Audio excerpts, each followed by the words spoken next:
Hello friends, स्वागत है आप सभी का। हम जो हैं ग्रीक ज्योग्राफर्स को देख रहे हैं, जिनको यूनानी भूगोलविदता कहते हैं। हमने जो है सबसे पहले सिलेबस को डिटेल में देखा था, तो उस सिलेबस में जो है ग्रीक ज्योग्राफर सबसे पहले आते हैं। तो भूगोल का जो कालक्रम है, किस प्रकार से शुरुआत हुई, वो यूनानियों से ही होता है। तो चलिए हम सीधे देखते हैं। सबसे पहले कालक्रम जो है याद रखना बहुत ज़रूरी है। कालक्रम ऐसे ही पूछा जाता है, कहने का मतलब पहले कौन आया, फिर उसके बाद कौन, और उसके बाद कौन जो है भूगोल में आया है। सबसे पहले जो यूनानी भूगोलवेत्ता हैं वो हैं होमर। होमर के बाद थेल्स, फिर एनाक्सीमेंडर, हिकेटियस, हेरोडोटस, प्लेटो, अरस्तु, सिकंदर, इरेटोस्थनीज, पोलिपियस, हिपार्कस और लास्ट है पोसिडोनियस। तो देखिए, ये सब भूगोलवेत्ताओं के आने से पहले जो है एक क्रम रहा है कि कैसे आखिर भूगोल जन्मा और कैसे भूगोल का विकास हुआ है। तो सबसे पहले हम देखें तो यहूदियों एवं मिस्रवासियों के पश्चात फोनेशियन, जो फोनेशियन वासी थे, वहाँ के लोगों ने, जो नाविक थे वहाँ के, उनकी संस्कृति और जो उनका भौगोलिक ज्ञान था, इस विषय के विकास में उनका योगदान रहा है। किसके आधार पर? जो फोनेशियन वासी थे, मिस्र देश के वासी थे, यहूदी थे, इन सभी का मिला जुला जो हस्तक्षेप रहा है, मिला जुला योगदान रहा है, उसके बाद ही जो है भूगोल हमारे सम्मुख आज के रूप में आया है। तो सबसे पहले फोनेशियन वासियों के बारे में हम देखें तो इस समय जो है दो बंदरगाह प्रमुख थे, एक टायर और एक सैदोन। अब जहाँ बंदरगाह होते हैं वहाँ जाहिर सी बात है नाविक भी होते हैं, नौकायान भी होता है, आवाजाही भी होती है। तो आवाजाही के कारण जो है ये लोग विभिन्न जगहों के बारे में जानने लगे थे, उनकी भौगोलिक स्थिति के विषय में जानने लगे थे, या कहें तो विभिन्न हवाओं को समझने लगे थे कि कहीं किस प्रकार की हवा चल रही है और कहाँ किस प्रकार के स्थल हैं, ये सब देखने लगे थे। ये सब जो है व्यापारी थे, लेकिन ये जो व्यापारी थे खुद को अपना अस्तित्व बचाए रखना चाहते थे, जिस कारण से इन्होंने जो है अपने ज्ञान का आदान प्रदान एक दूसरे को नहीं किया। ये चीज़ों को गुप्त रखना चाहते थे। क्यों? क्योंकि उस समय जो है इस प्रकार की अवधारणा नहीं थी कि ज्ञान का विस्तार किया जाए, और जाहिर सी बात है शुरुआत है तो लोग जितना ज्ञान जिसके पास होगा वही जो है वहाँ पर राज करेगा, और वही जो है उस पर संप्रभुता दिखाएगा, उस पर जो है अपना स्वामित्व दिखाएगा, तो उसका फायदा अधिक होगा।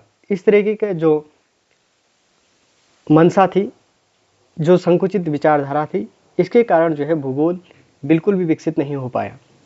फोनेशियन वासियों ने जो है शुरुआत जरूर की, लेकिन जो है विकास का कार्यक्रम जो है अब यूनानियों के वहाँ से शुरू हुआ, क्योंकि यूनानियों ने जो है ज्ञान का आदान प्रदान करना शुरू कर दिया था। जो ज्ञान का आदान प्रदान पहले नहीं हो रहा था, वो ज्ञान का आदान प्रदान होना अब शुरू हो गया था। कहाँ से? यूनानी भूगोलवेत्ताओं में से। तो यूनानियों की बात करें हम तो यूनान का काल जो है स्वर्ण काल कहलाता है। जो ग्रीक ज्योग्राफर्स का काल है, उस समय का जो काल है ग्रीक ज्योग्राफर का, वो यूनान का स्वर्ण काल कहलाता है। ये जो काल है वो है 6 BC से लेकर 3 BC तक, बिफोर क्राइस्ट, यानी कि ईसा मसीह के जन्म से पूर्व से लेकर ईसा मसीह के जन्म 3 BC तक। ईसा पूर्व BC 5वीं से 6वीं तक के समय में यूनानी कॉलोनियाँ भूमध्य सागर व काला सागर के विभिन्न भागों में स्थापित हुई थी, और मिलेटस का जो क्षेत्र है अपनी स्थिति के लिए जाना जाता था, और जो इसकी स्थिति थी उसके कारण ये जो है भौगोलिक केंद्र बना हुआ था। अलेक्जेंड्रिया में एक पुस्तकालय है, म्यूजियम, जो पुस्तकालय म्यूजियम है अलेक्जेंड्रिया में स्थित है। इन्होंने इस पुस्तकालय के माध्यम से भी जो है बहुत से विद्वानों ने ज्ञान अर्जित किया, और ये लोगों के सामने जब पुस्तकालय होते हैं तो पढ़ने की जिज्ञासा भी लोगों के मन में रहती है। तो इस पुस्तकालय म्यूजियम ने जो है अच्छा योगदान दिया, और इरेटोस्थनीज और हिपार्कस जैसे विद्वान जो है इसी पुस्तकालय से अपने वैज्ञानिक अवलोकन करते थे। अब सबसे पहले यूनानी भूगोलवेत्ता जो है होमर है। होमर के विषय में हम देखते हैं। होमर एक कवि थे। लिखने की जो शुरुआत हुई वो एक कवि के रूप में ही हुई थी, कविताओं के रूप में हुई थी। तो होमर एक कवि थे। उन्होंने 2 रचनाएं लिखी हैं, एक इलियड और दूसरा ओडिसी। जो इलियड और ओडिसी है, इस पुस्तक में इन्होंने ट्रोजन के युद्ध के विषय में बताया था, वार ऑफ ट्रोजन के विषय में इन्होंने बताया था। लेकिन इन्होंने जो है केवल युद्ध तक ही सीमित नहीं रखा इस पुस्तक को। जो इलियड और ओडिसी जो पुस्तक हैं, उनको केवल ट्रोजन के युद्ध से सीमित नहीं रखा। इन्होंने इसमें भूगोल की बहुत सी चीज़ें देने का प्रयास किया, जिनमें से प्रमुख हैं, इन्होंने 4 प्रकार की हवाओं के विषय में बताया। तो वो 4 प्रकार की हवाएं कौन कौन सी हैं? बोरस, यूरस, नोटस और जेफायरस। इन्होंने 4 प्रकार की हवाएं बताई, बोरस, यूरस, नोटस और जेफायरस। तो ये वाली जो हवा है उत्तर की, वो बोरस है, ये यूरस है, ये नोटस और ये जेफायरस। तो बोरस, यूरस, नोटस और जेफायरस। बोरस जो है उत्तर की है, यूरस ईस्ट पूर्व की हवा है, नोटस जो है दक्षिण की हवा और जेफायरस पश्चिम की हवा है। तो चलिए इनकी विशेषताओं को हम देखते हैं, और यूजीसी नेट ने जो है यहाँ से प्रश्न पूछे हैं और आगे भी पूछे जाएंगे। बोरस जो है उत्तर से चलने वाली हवा है। जो बोरस हवा है वो कहाँ से चलती है? उत्तर से चलती है। शक्ति से भरी हुई शीत हवा है। उत्तर में अगर हम देखें, अपने इंडिया के हिसाब से देखें तो जो है पर्वत है, हिमालय की श्रृंखलाएं हैं, इससे लिंक कर रहे हैं हम। तो जो हिमालय से आएगी हवा, वो जाहिर सी बात क्या है, वो ठंडी होगी। और जो ठंडी हवा होती है वो शक्ति से भरी हुई है, क्योंकि उसका घनत्व ज़्यादा है, तो उसमें क्या है, शक्ति भी ज़्यादा है, स्पीड है उसमें। तो शक्ति से भरी हुई है, शीत हवा है और आसमान को साफ करने वाली हवा है, क्योंकि ये शीत हवा है और जो है पॉल्यूशन से रहित होगी, तो ये आसमान को क्या करती है, साफ करती है।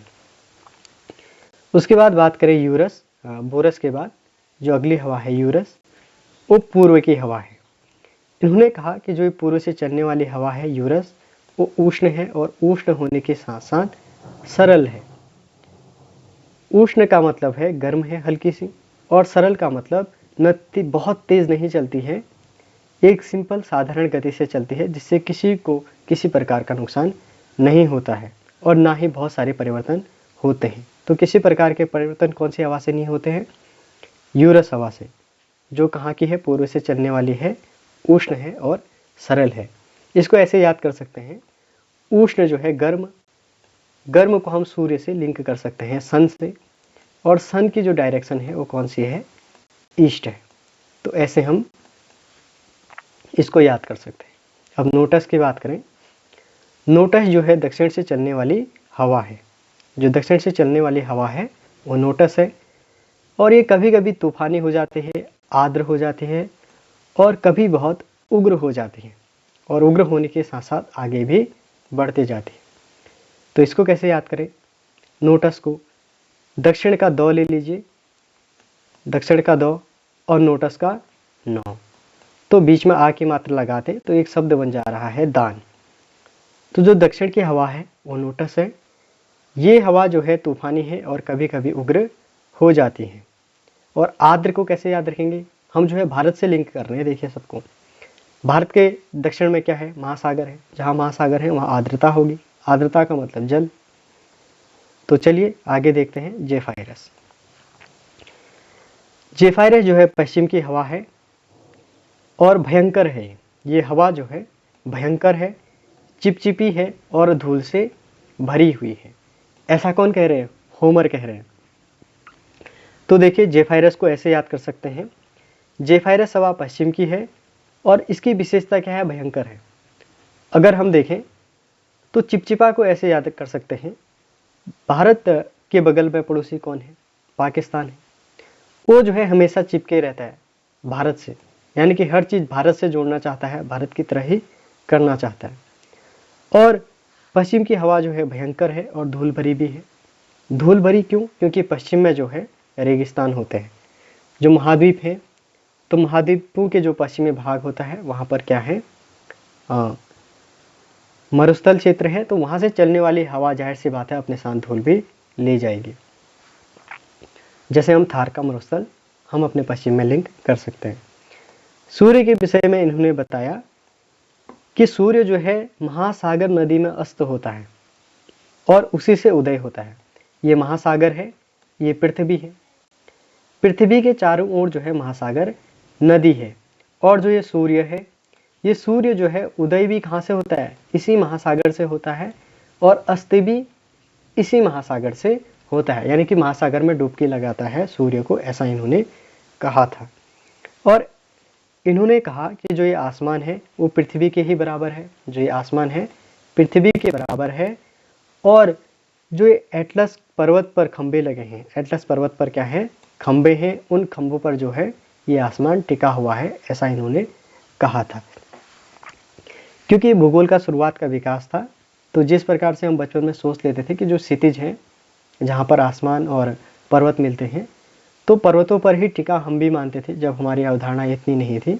तो ठीक उसी प्रकार की विचारधाराएं इन्होंने भी दी है। और जो हमने अभी बात की, पृथ्वी को चारों ओर से महासागर नदी से घिरा हुआ वृत्ताकार माना है। जो पृथ्वी है वृत्ताकार है, प्लेट की तरह है, और चारों ओर से जो है घिरी हुई है महासागर नदी से। तो होमर के बाद जो अगले भूगोलवेत्ता हैं वो है मिलेटस के थेल्स। थेल्स के बारे में हम बात करें तो ये सबसे पहले विचारक और यूनानी दार्शनिक और खोजी यात्री थे। ये खोज करना चाहते थे, खूब यात्राएं करते थे, और यूनानी विचारक और दार्शनिक थे। इन्होंने ज्यामिति की अवधारणाएं और परिमेयों को जन्म दिया। और इन्होंने जो है गणित में कितने परिमेय दिए, वो 6 परिमेय दिए हैं। गणित में 6 परिमेय दिए थे थेल्स ने। अभी कौन कौन से परिमेय दिए हैं ये जानना हमारे लिए जरूरी नहीं है, ये गणित का विषय है। और पृथ्वी की माप का श्रेय भी इन्हीं को जाता है। सबसे पहले पृथ्वी की माप किसने की, तो है मिलेटस के थेल्स ने, इसका श्रेय इन्हीं को जाता है। एक सूर्य ग्रहण की तिथि 5 मई 585 ईस्वी पूर्व ही घोषित कर दी थी। इन्होंने एक सूर्य ग्रहण की तिथि बता दी थी कि आज से 28 मई 585 ईस्वी पूर्व जो है एक सूर्य ग्रहण लगेगा, ऐसा इन्होंने गणितीय कैलकुलेशन के आधार पर बता दिया था। थेल्स ने विश्व को 5 जलवायु प्रदेशों में विभाजित किया। इन्होंने जो है विश्व को 5 जलवायु प्रदेशों में विभाजित किया। तो थेल्स ने विश्व को कितने जलवायु प्रदेश में विभाजित किया, 5 जलवायु प्रदेशों में विभाजित किया है। एक भूमध्य रेखा वाली और 2 एक यहाँ पे शीतोष्ण और एक शीत। ये उष्ण हो गई, शीतोष्ण और शीत, ऐसे ही शीतोष्ण और शीत। तो इस प्रकार से कितने होंगे, 5 होंगे। गणितीय परंपरा की स्थापना, इन्होंने जो है भूगोल में गणित को लेकर आए, गणितीय परंपरा की इन्होंने स्थापना की। तो थेल्स को जो है गणितीय भूगोल का संस्थापक भी कहा जाता है। और थेल्स के साथ साथ एनाक्सिमेंडर दोनों को, क्योंकि ये थेल्स के ही शिष्य कौन है, एनाक्सिमेंडर है, तो दोनों को ही क्या कहा जाता है, गणितीय भूगोल के संस्थापक। तो गणितीय भूगोल के संस्थापक कौन है, थेल्स और एनाक्सिमेंडर। थेल्स के बाद एनाक्सिमेंडर आते हैं। तो सबसे पहले इनका जो बहुत बड़ा योगदान है वो है बेबीलोनियाई यंत्र नोमेन का परिचय दिया। निम्न में से किसने बेबीलोनियाई यंत्र नोमेन का परिचय दिया, तो जो है नोमेन इन्होंने खुद नहीं बनाया है नोमेन, जबकि इसका परिचय दिया है। तो नोमेन से जो है सीधे सीधे किसको जोड़ दिया गया है, एनाक्सिमेंडर को जोड़ दिया है। तो नोमेन जो है कुछ इस प्रकार का दिखता है। ये एक नोमेन है। इसका जो आकार है वो एक शंकु के आकार का है, जो एक बर्थडे की टोपी होती है उस प्रकार की आकृति इसकी है, जिसे शंकु की आकृति कहा जाता है। और हम देख रहे हैं इसमें गिनतियाँ लिखी हुई हैं, ये जैसे 9 है, 10 है। तो ये क्या है, एक घड़ी है। तो समय निर्धारण का कार्य क्या कौन करता था, नोमेन करता था। नोमेन का आकार शंकु के आकार का था तथा एक सूर्य घड़ी का काम करता था। देखिए सूर्य है, सूर्य की छाया जिधर गई है उतना टाइम हुआ होगा, तो ये सूर्य घड़ी का काम क्या करता था, नोमेन किया करता था। इस यंत्र के माध्यम से मध्याह्न रेखा भी ज्ञात की जा सकती थी। तो जो मध्याह्न रेखा है वो रेखा भी इसके माध्यम से ज्ञात की जा सकते थे। सबसे पहले विश्व मानचित्र को मापक पर तैयार किन्होंने किया था, मापक पर तैयार सबसे पहले किन्होंने किया है, एनाक्सिमेंडर ने किया है। मापक को जो है स्केल कहते हैं। थेल्स तथा एनाक्सिमेंडर को गणितीय भूगोल का संस्थापक कहा जाता है। जो गणितीय भूगोल का संस्थापक है कौन कौन है, थेल्स और एनाक्सिमेंडर है। और एनाक्सिमेंडर को ब्रह्मांड भूगोल का जनक भी कहा जाता है, फादर ऑफ कॉस्मोलॉजी भी किन्हें कहा जाता है, एनाक्सिमेंडर को कहा जाता है। जो अगले भूगोलवेत्ता हैं हिकेटियस, एनाक्सिमेंडर के बाद, इनकी जो बुक है जेस पेरियोडस है, इनकी बुक का नाम जेस पेरियोडस है। इसमें पहली बार इन्होंने विश्व का व्यवस्थित वर्णन किया था, विश्व का व्यवस्थित वर्णन इन्होंने जो है किया है, किसमें, जेस पेरियोडस में। हिकेटियस का कार्य उसके तटीय सर्वेक्षण के कारण पेरिप्लस कहलाता है। जो हिकेटियस का कार्य है वो क्या कहलाता है, पेरिप्लस कहलाता है, क्योंकि इन्होंने जो है विभिन्न तटों की सर्वेक्षण किया था। तटों का सर्वेक्षण का मतलब क्या है, विभिन्न समुद्र जो तट है, समुद्र के तट हैं और जो नदी के तट होते हैं, तो इन तटों के बारे में जो है इन्होंने अध्ययन किया। तो इनके कार्य को क्या कहा जाता है, मेनली तटीय सर्वेक्षण कहा जाता है, या इसे ही जो है पेरिप्लस कहते हैं। इन्होंने वृत्ताकार पृथ्वी को 2 बराबर भागों में बांटा है, इसे महासागर नदी से घिरा हुआ बताया है। और सबसे पहले जो है इन्होंने जो पृथ्वी है उसको कितने भागों में बांटा, 2 बराबर भागों में बांटा है। ये एक टुकड़ा, ये दूसरा टुकड़ा, और ये जो चारों ओर है वो है महासागर नदी। इस तरीके से इन्होंने बताया है। एक भाग ये है और दूसरा भाग ये है। तो इसे हम आगे देखते हैं। ये देखिए, ये कैस्पियन सी है और ये जो है काकेशस पर्वत है। तो काकेशस पर्वत और कैस्पियन सी के आधार पर ही जो है इन्होंने विभाजित किया है। तो आगे देखते हैं हम इसको और स्पष्ट रूप से। काकेशस पर्वत से गुजरने वाली रेखा से यूरोप तथा लीबिया में विभाजन किया है इन्होंने। काकेशस पर्वत से गुजरने वाली रेखा और कैस्पियन सागर से गुजरने वाली रेखा जो है, जो ये रेखा है, ये कैस्पियन सागर है और ये है काकेशस पर्वत। इनके आधार पर इन्होंने जो है एक यूरोप, ये जो भाग है यूरोप, और लीबिया, लीबिया यानी कि अफ्रीका, लीबिया यानी कि अफ्रीका, इन्होंने जो है लीबिया शब्द इसके लिए प्रयोग किया था। तो यूरोप और अफ्रीका को जो है इन्होंने इस रेखा के माध्यम से विभाजित किया है, जो काकेशस पर्वत से और कैस्पियन सी से होकर जाती है। जेस पेरियोडस के कितने भाग हैं, 2 भाग हैं। भाग या खंड क्या कहेंगे, जेस पेरियोडस जो है किसकी बुक है, हिकेटियस की।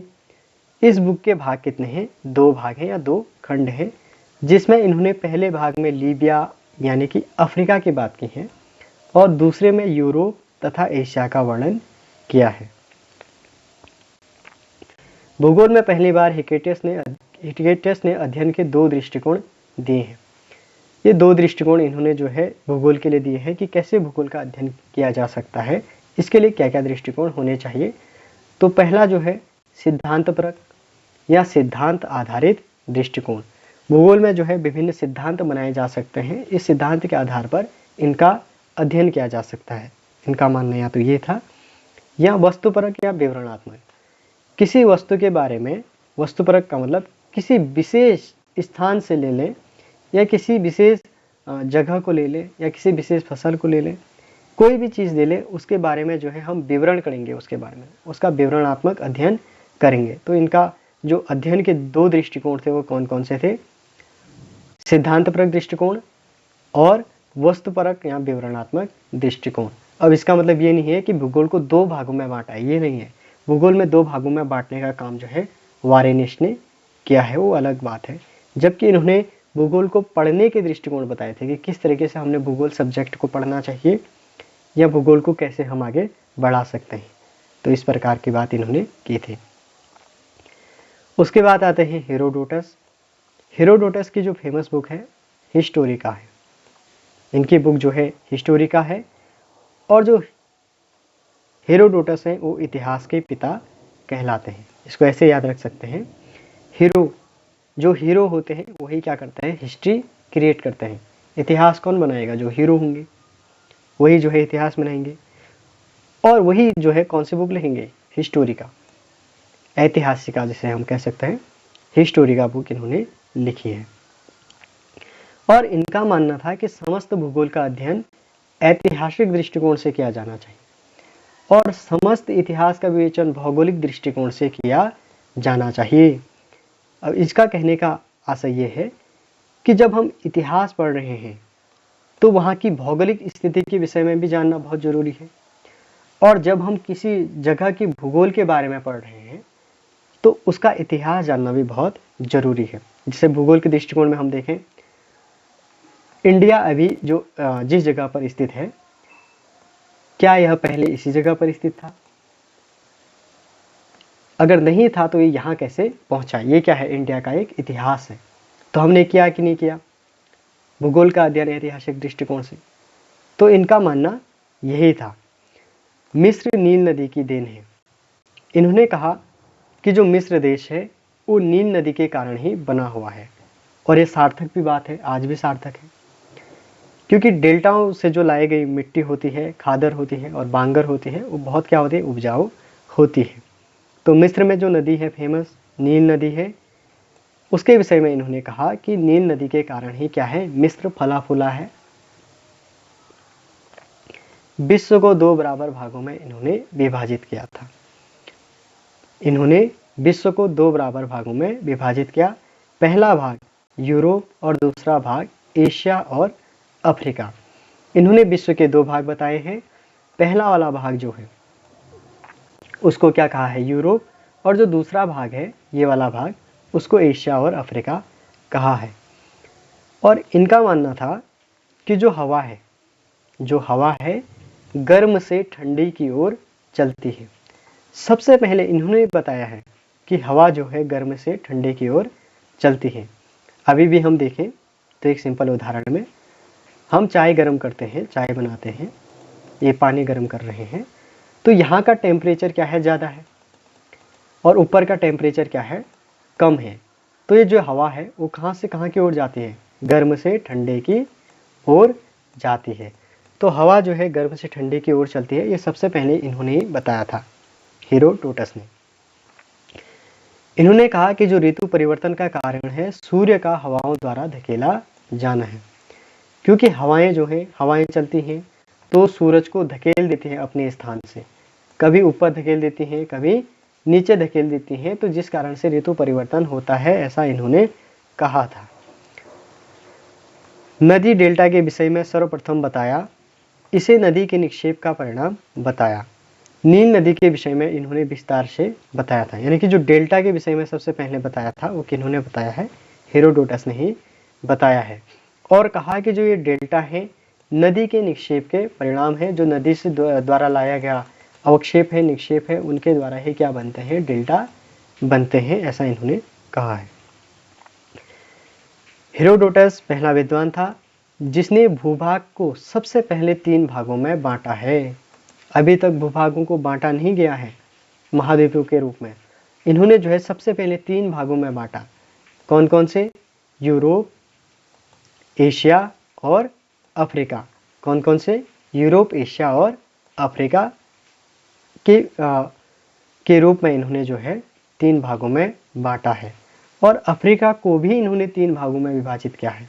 पहला भाग भूमध्य सागर से तट, भूमध्य का सागर का जो तट है जिससे लगा हुआ भाग है, भूमध्य सागर से लगा हुआ भाग, वो वाला तट एक, और दूसरा जीव जंतुओं का क्षेत्र, और तीसरा सहारा मरुस्थल। एक तो मरुस्थलीय क्षेत्र है, दूसरा क्षेत्र है जहाँ पर जीव जंतु पशु पक्षी खूब हैं, और तीसरा क्षेत्र जो भूमध्य सागर से लगा हुआ है। हेरोडोटस के बाद प्लूटो आते हैं, और प्लूटो के बाद अरस्तु।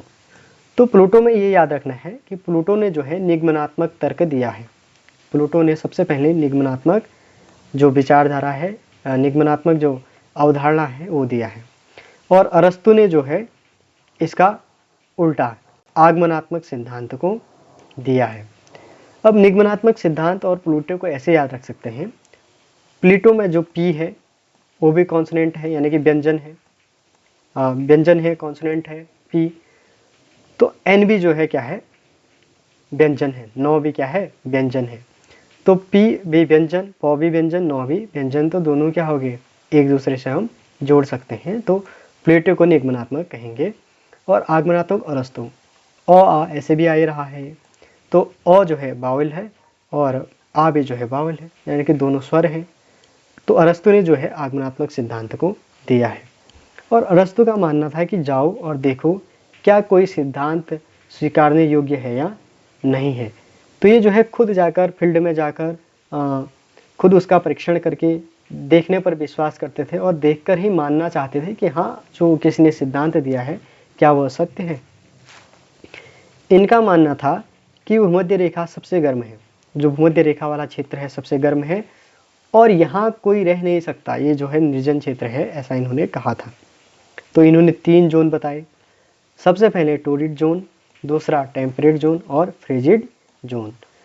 तो टोरिड जोन कौन सा क्षेत्र है? ये भूमध्य रेखा वाला जो क्षेत्र है वो क्या है? टोरिड जोन है और यहाँ पर कोई भी व्यक्ति निवास नहीं कर सकता है, ऐसा इनका मानना था, क्योंकि यहाँ पर इन्होंने कहा कि अत्यधिक गर्म है। तो कौन सा क्षेत्र है जहाँ पर कोई नहीं रह सकते हैं? किसके अनुसार? अरस्तु के अनुसार तो वो क्षेत्र है टोरिड जोन। फिर उसके बाद टेम्परेट जोन है, शीतोष्ण क्षेत्र, ये जो है टेम्परेट क्षेत्र है। फिर जो फ्रिजिड जोन जो है, ये पोलर वाला एरिया है, उसको इन्होंने क्या कहा? फ्रिजिड जोन कहा, यानी कि जमा हुआ क्षेत्र कहा। सिकंदर इसके बाद आते हैं। सिकंदर जो है ऐतिहासिक भूगोल और प्रादेशिक भूगोल में इनका योगदान रहा है। सिकंदर को हमने बहुत ज़्यादा यहाँ पे नहीं पढ़ना है, क्योंकि सिकंदर भूगोल से ज़्यादा इतिहास के विषय हैं। उसके बाद इरेटोस्थनीज आते हैं। इरेटोस्थनीज को जो है भूगोल का जनक कहा जाता है। इन्होंने जो बुक लिखी ज्योग्राफिका या भूगोलिका लिखी है। इनकी जो बुक है भूगोलिका है या ज्योग्राफिका है या ज्योग्राफिका, इसको इंग्लिश में ऐसे लिखते हैं। सबसे पहले अक्षांश तथा देशांतर रेखाओं को खींचकर सबसे पहले उनको निश्चित दिशा प्रदान की। इन्होंने जो है उनको निश्चित दिशा प्रदान की कि अक्षांश रेखाएं कैसे खींची जानी चाहिए और देशांतर रेखाएं कैसे खींची जानी चाहिए, और पृथ्वी को गोलाभ बताया है। पृथ्वी को क्या बताया है? गोलाभ बताया है। और पृथ्वी की परिधि 2500 मील बताई है। पृथ्वी की परिधि निम्न में से किसने 2500 मील बताई है? ये पहले भी प्रश्न पूछा गया है।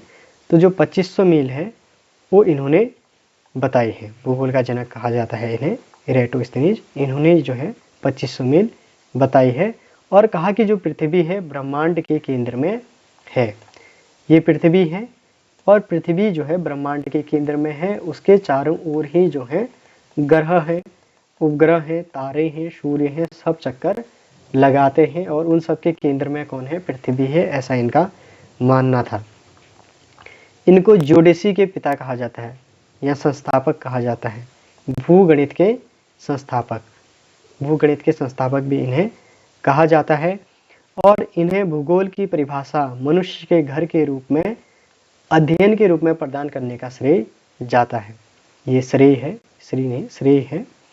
कहने का मतलब ये है कि मनुष्य के घर के रूप में पृथ्वी का अध्ययन जो है इन्होंने भूगोल को माना है। मनुष्य के घर के रूप में पृथ्वी का अध्ययन किन्होंने माना है? इरेटोस्थनीज ने माना है। इरेटोस्थनीज के बाद पोलिबियस है। पोलिबियस का जो रुझान था वो भौतिक भूगोल की ओर था और इन्होंने जो है मुख्यतः नदी डेल्टा, नदी घाटी, अपर्दन, नदी डेल्टा और नदी निक्षेप के बारे में बताया है। यानी कि अपर्दन, अपक्षय और निक्षेप के बारे में इन्होंने बताया है और साथ ही साथ नदी की घाटी के विषय में इन्होंने बताया है। इसके बाद हिपार्कस आते हैं। हिपार्कस की जो फेमस बुक है वो है on airs, water and places. इन्होंने जो है इस बुक में जलवायु की प्रकृति भी बताई है और कहा कि जलवायु के आधार पर ही मनुष्य अपना रहन सहन करता है। हिपार्कस ने इसमें बताया है। इन्होंने तारों की प्रथम ज्ञात सूची भी बनाई और ये जो सारे तारे थे वो 6 अक्षांशों में ही निर्धारित थे। जो अक्षांश हैं उन 6 अक्षांशों में ही जो है इन्होंने तारों का निर्धारण किया और उन तारों के समूह में 850 तारे थे। तो 850 तारों का एक समूह था जिस समूह के बारे में इन्होंने बताया जिसे साइनो एक्विनस कहा जाता है। किसके बारे में बताया इन्होंने? साइनो एक्विनस के बारे में, जो 6.5 अक्षांशों में विस्तृत थे और उसमें जो है 850 तारे स्थित थे। इन्होंने असीरियाई गणित के आधार पर वृत्त को जो है 360 डिग्री में विभाजित किया। इससे पहले वृत्त को किसी ने भी ऐसे विभाजित नहीं किया था। ये ही हैं जिन्होंने जो है किसी वृत्त को 360 डिग्री में विभाजित किया है। इन्होंने बताया कि किसी वृत्त में अधिकतम जो कोण है वो कितने हो सकते हैं, 360 हो सकते हैं, ऐसा इन्होंने बताया है। और किस आधार पर, असीरियाई गणित के आधार पर।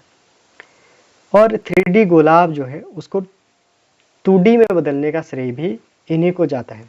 जो 3D गोलाब है, कोई गोला है ना, किसी गोले को जो है हम 2D में कैसे विभाजित कर सकते हैं, 2D में कैसे बदल सकते हैं, त्रिविम को हम कैसे द्विविम में बदल सकते हैं। जैसे एक गोला है, तो इसी गोले को जो हम जो है, अगर हम पृथ्वी को देखें, ये गोला है, तो इस गोले को ही जो किस प्रकार से ड्रॉ कर सकते हैं, किस प्रकार से हम मैप में तैयार कर सकते हैं, तो ये इन्होंने बताया है।